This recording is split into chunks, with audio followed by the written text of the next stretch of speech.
Throughout history, the successes of African Americans have been hidden from our society. This is definitely the case with Black persons involved in business, science, technology, and industry. Matthew Henson was an African American explorer best known as the co-discoverer of the North Pole with Robert Peary in 1909. Henson was an invaluable leader on the expedition due to his efforts in building sleds and training other team members on their roles.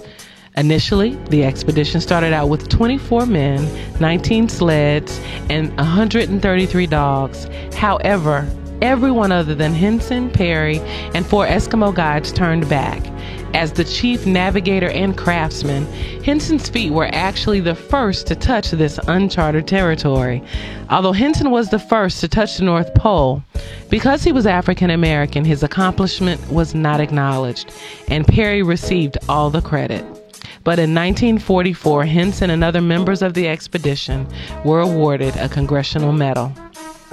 Born into slavery in Beaufort, South Carolina, by the end of his storied life, Robert Smalls had been a ship pilot, a sea captain, and a congressman. He is most noted for his actions during the Civil War. On May 13, 1862, just before dawn, Smalls and a crew composed of fellow slaves, in the absence of the white captain and his 2 mates, slipped a cotton steamer off the dock, picked up family members at a rendezvous point, then slowly navigated their way through the harbor. In just under 4 hours, he delivered 17 people from slavery to freedom. His actions are the reasons Black soldiers were admitted into the Union Army. While Mary Jackson, Katherine Johnson, and Dorothy Vaughn's stories were prominently featured in the movie Hidden Figures, many other African American women served as human computers and supported the NASA space program.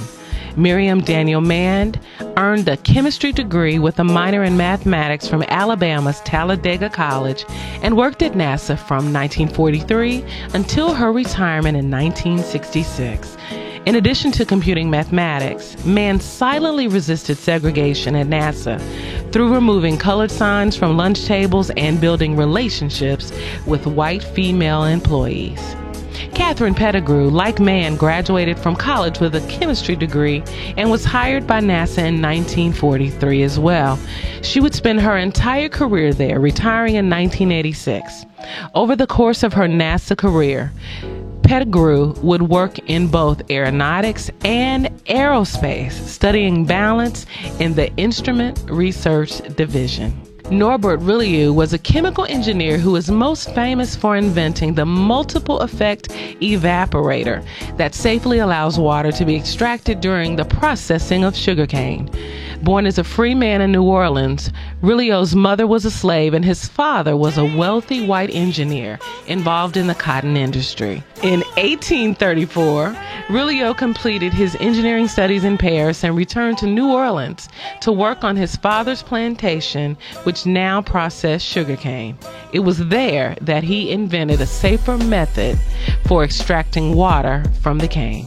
Many people know of Harlem in New York City as the center of African American culture and business in the early 20th century.